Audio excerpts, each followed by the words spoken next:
Je sais pas chez vous, mais chez nous, ça commence à se refroidir. C'est signe que l'hiver arrive et le temps des fêtes égale le temps des cadeaux et également des jeux de société. Alors, on regarde les nouveaux arrivages de cette semaine, mon actualité ludique. C'est parti.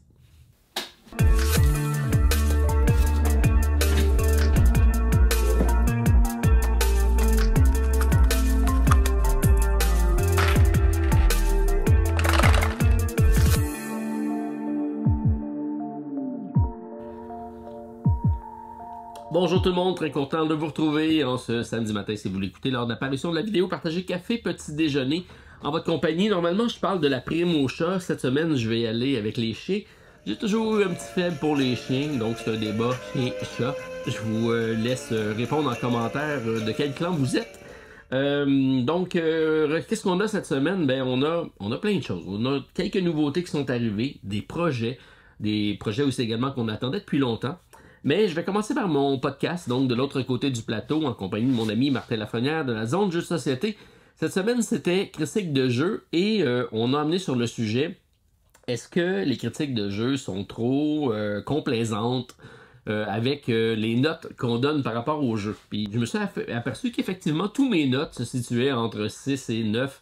Donc, pourquoi pas élargir ce spectre-là pour avoir une meilleure définition de ce qui est un bon jeu, de ce qui est un jeu correct. Donc, c'est surtout ça qu'on essaie de départir, parce qu'un jeu médiocre et un excellent jeu, c'est facile à positionner, mais tout ce qui est entre les deux, il faudrait peut-être élargir un peu plus le spectre. Donc, je vous propose de faire un petit recap, donc un retour sur la façon que Board Game Geek classe ses jeux. Donc, c'est une note de 1 à 10. C'est ce que j'ai commencé à vous présenter lorsque je fais mes critiques de jeux. Et oui, ça va revenir prochainement sur la chaîne. J'ai déjà commencé à en filmer. Donc, j'y vais l'échelon de 1 à 10 pour vous dire qu'est-ce que ça représente effectivement. Et j'aime ça parce que c'est surtout au niveau du plaisir de jouer que ça a été mis de l'avant. Et ça, moi, ça me plaît. Donc, numéro 1, c'est dit, si un jeu a une cote de 1, c'est vraiment pas bon. C'est horrible et c'est pas vraiment un jeu. Donc ça, c'est le numéro 1. Numéro 2, très mauvais et ne jamais jouer. Donc c'est ma recommandation, ne jamais jouer à ce jeu-là. C'est mauvais et j'espère jamais ne rejouer. Donc voilà pour le numéro 3. En numéro 4, ça dit pas très bon, mais je pourrais rejouer. Donc à partir de 4, on dit que c'est un jeu qui est vraiment pas très bon, mais ça me dérangerait pas de jouer. En numéro 5, c'est un jeu médiocre, donc un jeu très moyen, qui fait à peine la note de passage. Numéro 6, c'est un jeu OK, à rejouer si je suis dans un bon environnement, des bonnes circonstances avec des bons amis. Et 7, c'est un jeu qui est bon, donc c'est généralement un jeu pour lequel je suis partant pour une partie. En 8, c'est très bon, donc un jeu à partir duquel, je dirais à partir de 7, on commence à recommander. À partir de 8, c'est une bonne recommandation. Donc un jeu très bon, j'aime y jouer, un jeu que je peux suggérer. En 9, c'est excellence, donc c'est un jeu pour lequel je dis jamais non à une partie, j'aime toujours y jouer. Et en 10, c'est merveilleux, c'est un chef-d'œuvre, et il n'y a pas beaucoup de jeux qui se hissent à ce niveau-là, mais il y en a quelques-uns. Donc voilà pour le classement de 1 à 10. Et là, je vais essayer d'étendre mes notes un petit peu là-dessus. Je vais commencer également à mettre, lorsque je vais mettre une note, je vais indiquer qu'est-ce que ça représente. Alors, vous allez voir des choix qui vont commencer à se fluctuer, ce qui fait en sorte que je vais devoir refaire tout mon système de pointage. J'ai Steve sur la chaîne qui fait un système comme j'avais fait au début avec en 8 points. Moi, je le faisais à un moment donné en 10 points. Ça fait des trucs intéressants parce que ça va juger chacun des aspects. Mais au bout de la ligne, ce qu'on veut savoir, c'est est-ce que le jeu est bon, puis est-ce qu'on aime y rejouer. C'est là-dessus que je vais me concentrer pour ma part. Oui, je pourrais donner durant la vidéo des critiques par rapport au matériel, par rapport au livre de règles, par rapport à la rejouabilité. Mais au bout de la ligne, ça reste une note que je viens de vous partager. C'est un peu ça qu'on va mettre de l'avant. Alors, je vous invite à aller écouter le podcast, puisqu'on a parlé de jeux avec un spectre assez large d'appréciation. Donc, des jeux que j'ai vraiment pas aimé, pour lesquels donc j'ai partagé mon point de vue. Et c'est ce qui a ouvert la discussion vers les critiques de jeux. Donc, on va aller de plus en plus de ce côté-là. Au niveau de cette semaine, ben, c'était, comme vous voyez ici, avec mon tapis du jeu, je ne sais pas si c'est bien visible, et la boîte qui est ici. Donc, c'est l'Orcana qui arrive avec son set 6, le nouveau set de Trading Card Game, les cartes à jouer. nous, on se fait toujours un devoir d'avoir des versions françaises du jeu, donc c'est ça qu'on essaie de mettre de l'avant. Et je vais arriver avec quelque chose là-dessus. J'aimerais ça peut-être un peu plus pousser cet aspect-là, de promouvoir le français dans les jeux de cartes. Alors, sachez que cette fin de semaine-ci, si vous êtes au Québec, ben, vous pouvez profiter sur le site de randolph.ca d'à peu près 15% d'à peu près sur tout ce qu'on a en inventaire de l'Orcana. On en profite pour faire un petit push avant Noël. Donc, à part le dernier set qui arrive, qui est le 7-6, qui est les nouveautés de cette semaine, la balance, tout ce qu'on a en inventaire est disponible à 15% de rabais, ce qui est intéressant parce qu'il y a quand même des cartes des anciens sets qui ont commencé à prendre la valeur. Donc, ça peut être intéressant. D'ailleurs, j'ai ici les fameux decks de départ. Donc, ils continuent à faire des decks de départ. Ça, c'est intéressant pour ceux qui partent, mais même après ça, lorsqu'on veut les collectionner, il y a toujours un bonus à l'intérieur avec un booster pack dans chacun des cartes de départ. Donc, ça peut être intéressant. Alors, je vais essayer comme ça de ramasser quelques produits faciles à envoyer et en faire des concours sur la chaîne. Puis, ben, pourquoi pas commencer pour cette semaine. Donc, on va y aller avec un premier booster, donc parce que c'est facile à envoyer, parce que je peux mettre ça dans une enveloppe et l'envoyer à peu près partout. Donc la mer azurite, donc ça sera ce qu'il va tirer cette semaine. Donc j'ai aucune idée ce qu'il y a à l'intérieur, ça sera une surprise. Alors tous ceux qui sont intéressés par l'Orcana, ben, vous me laissez savoir avec le mot-clé l'Orcana dans votre commentaire, peu importe de la façon dont vous le mettez.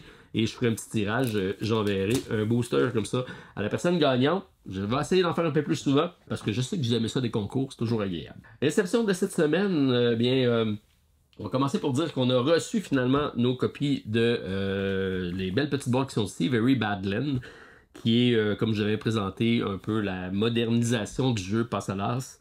Qui est un jeu dans lequel on va devoir passer la carte à son prochain, puis celui qui a la plus basse carte va perdre le tour, ça se joue rapidement.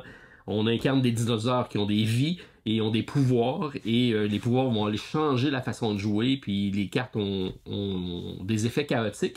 On peut acheter une boîte pour y jouer avec tout le matériel pour une seule boîte, une autre boîte, et combiner les deux pour devenir un jeu encore plus chaotique. C'est des jeux très abordables, donc j'invite à aller jeter un coup d'œil là-dessus. Et ben j'ai toujours ma carte que l'auteur m'avait écrit de façon très gentille avec un dessin sur le Martinodon, Don plutôt. Donc un jour j'essaierai peut-être de la commercialiser et ceux qui auront les boîtes ben, pourront l'ajouter à leur boîte, pourquoi pas. Donc ça vient tout juste d'arriver, donc Very Badland au Québec et en France aussi je sais que ça sera disponible, donc allez jeter un coup d'œil là-dessus. En parlant de réception, ben, il y a la réception de fin d'année de nos amis de Scorpion Masqué, en plus de Dead Cells que je vous ai parlé la semaine dernière, qui va sortir en retail donc très très prochainement. Ceux qui sont intéressés, la copie donc grand public en boutique sera disponible. Et en même temps sort Festival, donc on vient de recevoir nos copies à Montréal.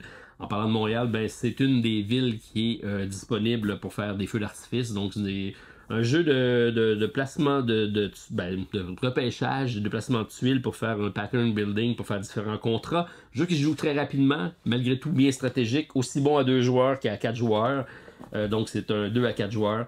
Et j'aime beaucoup y rejouer. Donc tous ceux à qui je l'ai montré ont quand même apprécié ce jeu-ci. C'est un jeu qui est rapide, mais qui est quand même assez engageant et stratégique. Donc Festival arrive à l'instant à Montréal et probablement en France également en même temps. Donc allez jeter un coup d'œil là-dessus. Autre réception qu'on a reçue. On a ici un jeu que j'aime beaucoup, Radjack, parce que c'est Studio H qui arrive avec ça, donc les petits formats de boîte comme ça qui s'ouvrent, et c'est surtout le matériel. Donc ça fait référence à un jeu de cartes, un jeu de casino. Ça va être un jeu dans lequel on va avoir une sensation de blackjack, parce qu'on va devoir atteindre un certain nombre. Les cartes sont magnifiques, ils ont une espèce d'effet doré dessus, ils ont des pouvoirs et ça se joue avec des chips de poker. Donc on a ça ici, comme dans Chip to Regain, Martin va aimer ça. Donc un jeu de cartes à effet, un peu comme dans Very Badland. Et sachez que dans la première version, on a une carte promo et un jeton promo qui vient avec le jeu. Donc c'est le temps de se le procurer si c'est toi qui vous intéresse. Donc un blackjack réinventé pour les gamers. C'est des parties de 20 minutes, 2 à 4 joueurs, 10 ans et plus. Pas très compliqué, mais plein d'effets surprises durant la partie. Donc ça risque d'être intéressant. On est en train d'ailleurs de partir une gamme casino au Randolph. Je sais qu'on a un autre jeu qui arrive l'année prochaine. jeu de dés qui va être assez intéressant. Donc voilà pour Rajak de Studio H. Belle production comme toujours et un jeu quand même abordable, c'est assez agréable. Du côté de nos amis de Sorry We Are French, j'ai Sur les traces de Marie Curie, je vous en ai déjà parlé. Magnifique jeu, donc c'est le deuxième de la série Sur les traces de. Le premier c'était Darwin que je vous avais déjà présenté, pour lequel j'avais eu un bon coup de cœur parce que les parties se déroulaient rapidement. Et là, dans celui-là, on va refaire la vie de Marie Curie avec des expériences de laboratoire, avec une tour à... C'est pas une tour à dés, c'est une tour à cubes. Et c'est des différents matériaux qu'on va récupérer. Donc, on va essayer comme ça de faire nos différentes potions, ben pas nos potions, mais nos expériences de laboratoire pour pouvoir aller créer un maximum de points, parce que c'est un jeu dans lequel on va... ça va se dérouler le long de sa vie, mais on va essayer donc comme ça d'accumuler des expériences qui vont nous permettre d'accumuler des points de victoire. Donc Sur les traces de Marie Curie, magnifique jeu encore une fois avec une composante historique. On va rappeler un peu l'histoire de Marie Curie et le gameplay est fort intéressant. Donc voilà chez Sorry We Are French. Et si on regarde les nombres de joueurs, j'ai ça quelque part ici, donc des parties de 20 à 40 minutes, 10 ans et plus, 2 à 4 joueurs. Je vais peut-être regarder si un solo serait intéressant là-dessus, mais j'aime beaucoup la gamme Sur les traces de. D'ailleurs, c'est en nomination pour le Spiel cette année, c'était à Cannes également, donc un jeu qui a eu une belle portée, une belle presse. Je vais aller ici avec... wow! Je fais des gaffes. Middle Ages, c'est un jeu que j'ai présenté sur la chaîne en compagnie de mon ami Stéphane. Et il y en a qui m'ont demandé quand est-ce qu'il revient, Stéphane. Ben, sachez qu'on a recommencé à faire nos parties du mardi, donc forcément, bientôt, on espère refaire des vidéos ensemble. Donc, je pense que c'est une des dernières vidéos que j'ai fait avec lui. Et ça a été un petit peu long, il y a un bon décalage entre votre sortie en France et la nôtre au Québec. Ça vient d'arriver. Alors, Studio H, c'est la refonte d'un magnifique jeu de Marc-André. Ça, c'est l'auteur de Splendor. Ça arrive avec un magnifique jeu à thème médiéval. J'aime beaucoup les tuiles. C'est des tuiles épaisses. C'est encore Studio H qui fait du matériel de haute qualité. Et ça fait une espèce de panorama lorsqu'on s'en emboîte tous ensemble. C'est un jeu de repêchage très simple, grand public. 30 minutes par partie, 2 à 5 joueurs, 10 ans et plus. Alors, bien content de savoir qu'il arrive. Et donc, c'est disponible heureusement pour le temps des fêtes. Parce que là, on a des problèmes ici au Canada. On a la grève des ports. Donc, le port de Montréal, le port de Vancouver. Les deux extrémités du pays, les deux plus gros ports, sont fermés pour grève. Et on vient de déclencher cet après-midi, au moment que je tourne la vidéo, une grève de la Poste Canada qui est en grève. Ça va être compliqué de recevoir vos colis dans le temps de Noël. On va essayer de trouver des alternatives, mais bon, pour nous, ça complique et c'est en plein milieu de la période la plus achalandée de l'année. Ça fait mal, donc, mais on a quand même prévu un peu le coup. On a beaucoup de stocks qui sont arrivés avant. Donc, Middle Ages, ça vient d'arriver finalement, donc content de voir finalement au Québec. Jeu québécois, en parlant de jeux québécois, donc compagnie Flyos qui sort ici le jeu Le Lab. C'est de 3-6 joueurs, 14 ans et plus, 30 minutes par partie, donc on est dans la mouvance des jeux rapides. Un univers un peu déjanté avec des BD très caricaturales, ça fait très fanzine, donc ceux qui connaissent les bandes dessinées. Donc, on a affaire avec des différentes maladies, si on veut, donc les poux, la pneumonie, et on va essayer comme ça de gérer cet environnement-là un peu chaotique. Alors, probablement un jeu de pub, je ne l'ai pas découvert encore, je viens de le recevoir, donc je vais me permettre d'aller jeter un coup d'œil là-dessus. Intriguant, c'est du moins ce que je peux dire, puis c'est sûr que bon, à 3-6 joueurs, c'est plus un jeu d'ambiance, un jeu de pub. Alors, 30 minutes, pourquoi pas. Tester de mon côté. Autre jeu québécois, on va rester dans la formule québécoise, donc Quadrata. Quadrata Canada, c'est une espèce de road trip à travers le Canada. Donc on va comme ça explorer le Canada sous différents angles et ça reprend un peu des mécaniques genre à la Trek 12 si on veut, c'est parce que ça utilise des multiplicateurs un peu comme donc de l'addition de différents chiffres. Et ça me fait penser un petit peu dans ce que je vois, je ne l'ai pas encore essayé, Mon roll and ride que je vous ai présenté qui s'appelle On Tour, donc vous allez voir ça dans mon top 50 des roll and ride, donc ça en fait beaucoup. Donc ça file beaucoup comme ça. C'est un 2 à 4 joueurs, 15 minutes par joueur, 10 ans et plus. Nouvelle autrice, nouvel éditeur, donc on parle de Geneviève Dupuis. Et c'est mon ami Gilles Turbide qui a fait les illustrations. Donc voilà pour un autre produit québécois qui arrive sur le marché à découvrir. Et là, probablement que ça s'adapte assez facilement en solo. M'avoir parlé avant, je leur aurais conseillé de faire un solo là-dessus. Donc je vais me pencher sur celui-ci. Fraîchement débarqué. Et en parlant de solo, ben j'ai des primeurs qui s'en viennent, donc je sais pas si je peux en parler encore. The Witcher. The Witcher est un jeu vidéo. Initialement, c'était un roman qui est devenu une série Netflix qui a été mis sur pleine sauce. Il y a eu un jeu vidéo qui est sorti dans The Witcher et à l'intérieur du jeu vidéo, il y a un jeu de cartes. Donc on peut jouer à un certain jeu de cartes qui s'appelle Gwent. Donc Gwent est un jeu qui est devenu après ça une application mobile.